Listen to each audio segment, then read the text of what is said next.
Hello everybody, I'm glad you're here today. Today is October 3rd, 2024. In this video, I'm going to talk about what's emptying off the shelves where I live. So that's what I'm going to bring to you. I'm going to bring you a prepping item. I don't have it with me to show you, but it's what I've heard is a big, would be something that's very humble and yet something that apparently is in great need, especially where the hurricane victims are. I'm going to bring you a word that I wrote down this morning while I was worshiping, and I'm also going to bring you, if we have time, some insight into Taylor's dream that she had about Israel. So those are the things we're going to cover, and Lord willing, I've got a lovely poem to read to you at the end. So we've got a lot to do today. Let's just start world news, y'all. Now, let me tell you, these strikes, once again, I hear some people saying it's going to be a big deal. I hear other people saying, it's not going to be much. I don't know yet. What I've done is what I've done, which is what makes me feel okay enough. I mean, the Lord was like, do what you can now while it's quiet. That's what he told me yesterday. And then tomorrow, you can be safe and not be out in the panic. So apparently, here's what I'm hearing. Lubbock is the nearest city to me, and it's pretty far away. It is, apparently, the Costco is completely on the paper goods item. It's empty. Those shelves are empty.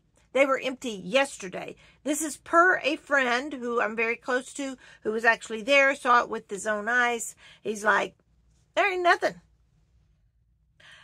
Then I got another text from a reliable source that also in Sam's and, was it Walmart? I think Sam's and Walmart in Lubbock, no meat. All the meat was gone. All the meat had been bought. Yes, it is panic buying. Now, I'm like, I'm not sure. I don't blame them. I mean, hey, look, I'm going out and topping off my stuff too. But, I mean, I've heard that baby formula is going fast, water, toilet paper, paper towels, all the stuff that we have in our psyche from 4 years ago when we couldn't get it. Remember? Y'all, that messes with you. That messes with your brain. We will never be the same after that. I'm not the same. I'm not.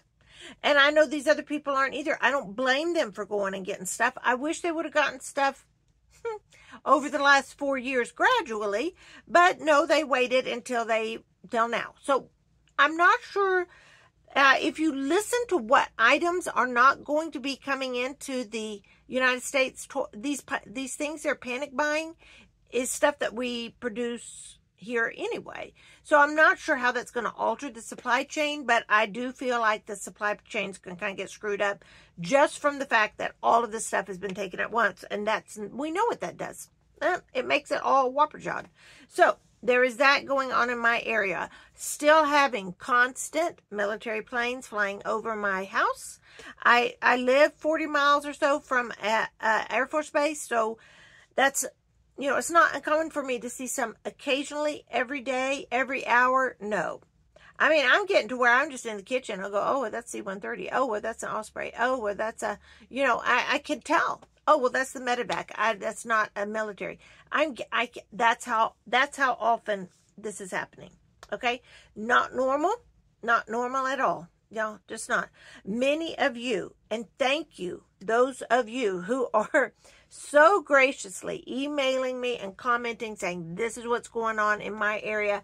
The most wonderful things are those of you who are so beautiful to just take a picture of their entry into their journals and say, this is what I wrote down like on October 2nd, yesterday. And y'all, it aligns with what I have written down, what I've heard from God, that we are hearing the same things.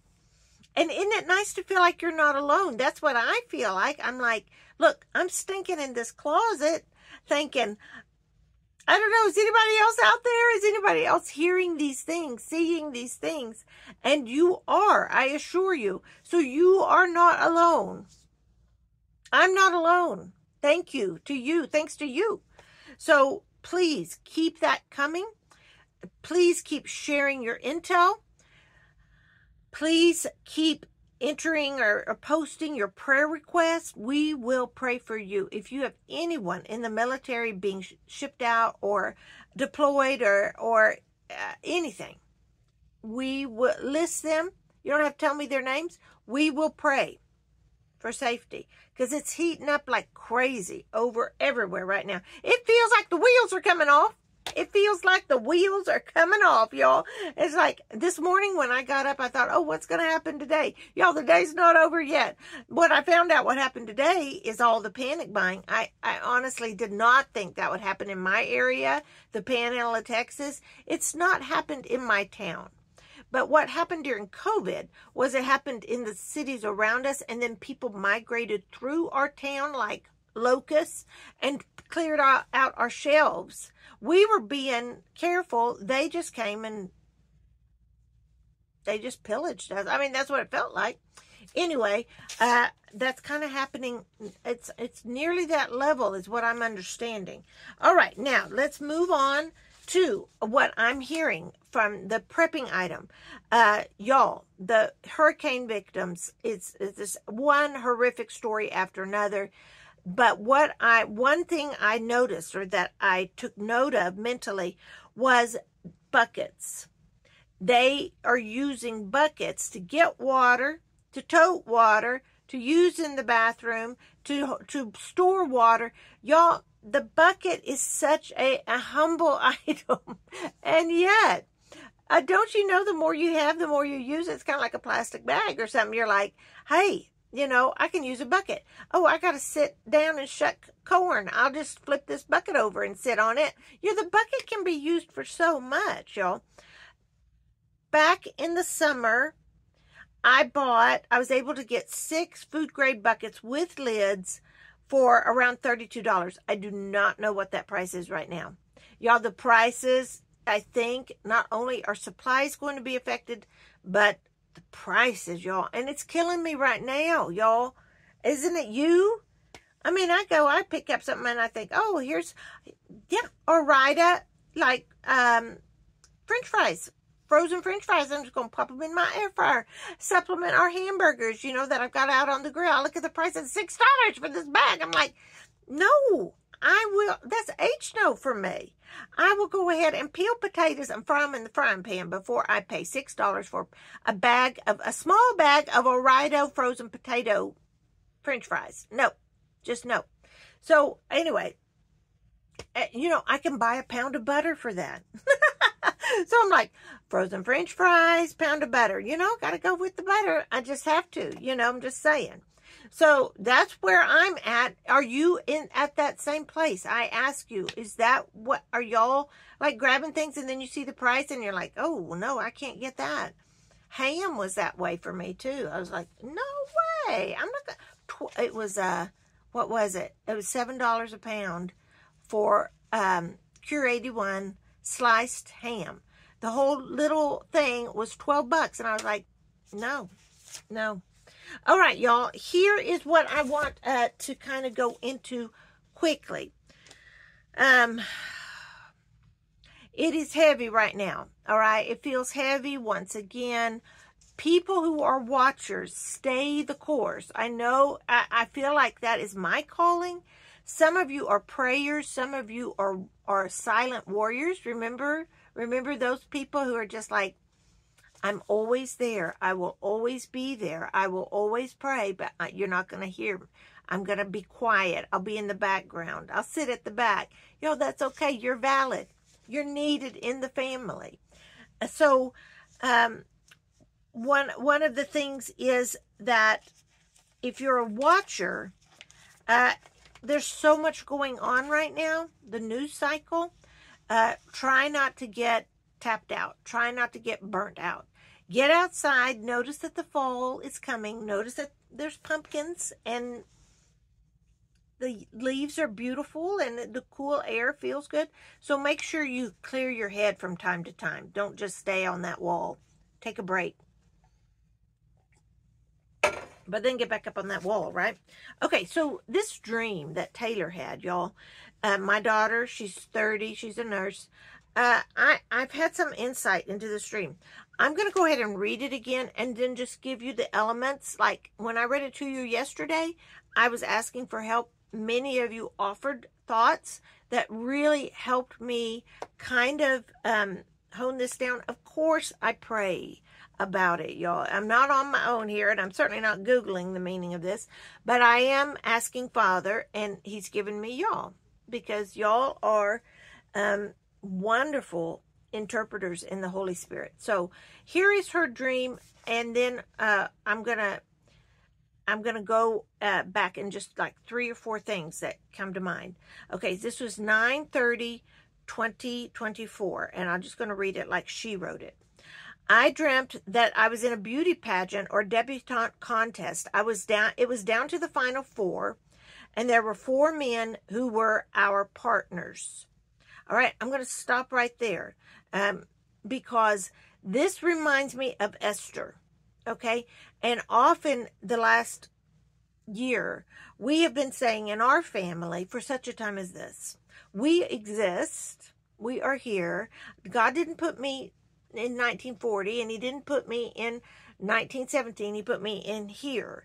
And it is for such a time as this that I am living and fulfill my purpose in Jesus Christ. And so this reminded me this morning of Esther. Because, you know, she was like getting ready, took that whole year to go before the king, get ready for that, get pretty, go, you know, that beauty contest thing. And so that's what that came to mind to me this morning when I was in worship. Now, so Taylor, and this may be specific to her, but I also think it encompasses the whole body, all of us, the remnant. Then she went into this room that was somewhat like a gym. Okay, that's kind of a training, like you train in a gym. It had a basketball hoop at one end and a wall with a bunch of windows on the other end, and the windows looked into a hallway. Now, I do think with the basketball court, with the basketball game that they play here in a minute, I do think it's like saying game on. I think the windows are looking, when there's windows in a dream, it could be looking towards the future or looking towards the past. I tend to think this is the future, okay? So as I was in there, one of the men finalists came in, and he said, "Did you hear Israel brought 5,000 planes?" So suddenly, it kind, not suddenly, but it kind of felt like she was at leadership training for Christ, but also kind of different. Okay, so leadership training of Christ was a conference that she went to from the time she was 9 until the time she was 18, once a year in Dallas, and it was fun. It was fun. I won't go into a lot of detail on that, but it was a training to be a Christian, to find out what your strengths are as a believer. So once again, the basketball court training, the LTC training for Christ, training in the physical and training for Christ. That's kind of what came to me. So this dream is describing what we're living through right now. For such a time as this, get trained up. Things are happening. So these planes are coming down the hallway. 5,000. All right. I'm not sure. I know 5 means grace. Maybe that means abundant grace as these fighter planes are coming. Let me go on and read. It was kind of like LTC. And at that moment, we looked out the tiny windows and saw Israel's planes coming down the hallway. Okay. They filled the hallways from side to side. They were gray and kind of made of cardboard. They were more a representation of planes instead of actual planes, and they pushed everyone out of their path. Okay, so we're going to stop right there. Hallways represents, I think, transition times of transition. You use a hallway to go from A to B. So we're looking at, for such a time as this, you're trained for things that are changing very quickly. And I think Israel is going to be a catalyst in these changes, much more than what we thought, maybe, personally. Okay, at that moment, Israel's prince came in, and we were afraid he was going to hurt us and get us in trouble. Instead, he and his friends started playing basketball. Once again, meaning kind of game on, maybe. It's time, it's now. We played too, but were very nervous. Then someone said, "The princess wants to join the contest," or something like that. Okay, I'm going to stop right here. The prince was not good. I think the prince is bad. I'm not sure it's not like a prince of the air, like an evil spirit or something, like Satan, the enemy. So the princess wants to be in the beauty contest. Yeah. So Taylor was outside in a gazebo. I don't know what that means. And the Israeli princess was there, and her father, who was like the emperor or the president. He was indicating that there would be consequences, violent consequences, if we didn't allow her to compete. Once again, what are we hearing from Israel lately, this week? That there is going to be strong retaliation and violence. They want to be a big player. They're going to be a big player in what's ahead for us. That's my thought about this dream. The princess was very beautiful, and I told the man that she would have no trouble being in the competition, but this year's contest was full, and she would have to wait until next year. He became very angry at this. In other words, they don't want to play by the rules. That's what I think. And finally Taylor said, let's do this the Democratic way and vote on it. Once again, that's odd. It reminds me of this election time we're in. We're about to vote. Okay. At that moment, all these black cars pulled up, and Dad got out and was going to be part of the voting committee. I don't know what that means. Dad, my husband, Mike, her dad, is a believer in Jesus Christ and very solid. I don't know if he represents God or not. I left and went to go get ready for the pageant. I went into the mom and dad's old bedroom at the parsonage, and I said, you'll never believe what Israel's doing. They want to join the contest. Then the dream kind of ended. So I'm thinking that means, once again, Israel wants to put its oars in the water, or it's meant to be there. And get ready, because that's what we're seeing right now. So I think that's what this dream meant, and that's what I'm going to leave with you. I'm going to read this word to you, because I want to get this in. We're nearly running out of time. October 3rd, 2024. Here's what I heard as I was worshiping and praying this morning around 4:30. Everlasting, eternal, forever, my love for you is never ending. One day we will see each other face to face. No tears will fall from your eyes, only the joyous ringing of our laughter that will create sprays of light encircling us as we embrace. Well done, my voice will boom across eternity, for you will have finished your race, and I will be waiting there for you at the finish line. Keep this in mind, for your race is turning into an uphill climb. Treacherous,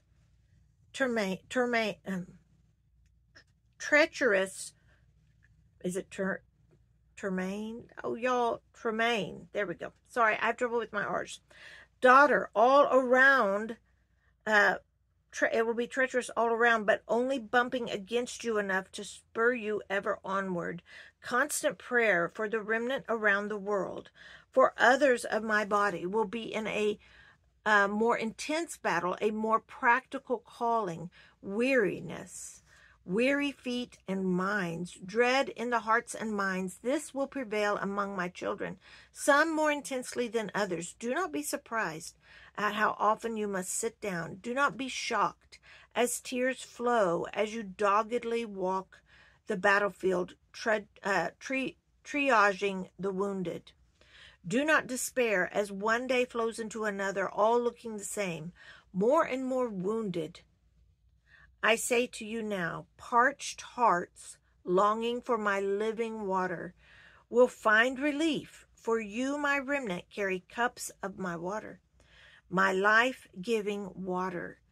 For the dying to drink, one sip is all they will need. But oh, my dear ones, be ever ready as you step over the dead and dying, the ones who refuse to drink, the ones who would rather die than let lowly ones help them live forever. Be ready to walk among the corpses to get to the willing, for the battlefield will have both. So I ask, what about the Middle East? What's going to happen there, Father? The rulers of nations have made their choices. They do not follow me. Hear this, my daughter. They know of me, but they do not follow me. The consequences of that choice will be cataclysmic. Tighten your grip on my truth, for the kings of the nations are about to march many through the eternal gates of hell. Choose you this second whom you will serve, for you know not what the next second holds for you. Moment to moment is all you have in these days you are living. Choose life in me, and all will go well, for earthly ways matter not. Heavenly ways will be your ways. And that was the end. Do with that as you need to do with that. Pray about it. Square it with God. If it resonates with you, cling to it. If it doesn't, just throw it to the side. Okay? That's all we can do with stuff like that. I'm just stop there. I want to read this poem to you.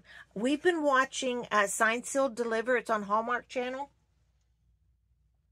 The series. Oh my goodness. We're crying every single episode being drawn in.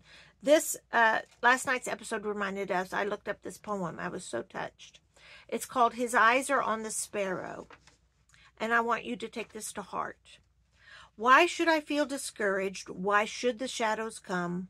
Why should my heart be lonely and long for heaven's home? When Jesus is my portion, my constant friend is He. His eye is on the sparrow, and I know He watches me.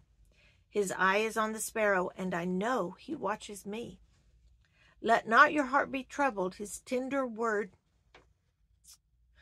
I hear. And resting on His goodness, I lose my doubts and fears. Though by the path He leadeth, but one step I may see. His eye is on the sparrow, and I know He watches me. His eye is on the sparrow, and I know He watches me. Whenever I am tempted, whenever clouds arise, when songs give place to sighing, when hope within me dies, I draw the closer to Him. From cares He sets me free.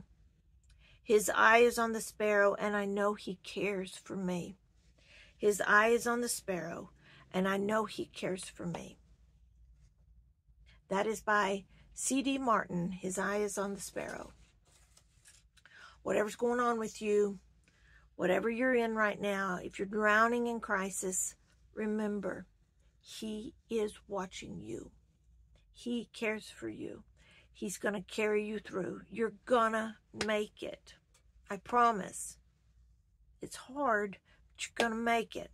Keep looking up. If you don't know Jesus, now is the time. I beg you, turn to Him. You have nothing to lose. And if you're skeptical, give it a try. You will have nothing to lose. He knows your heart already. I'm going to leave all that with you, y'all.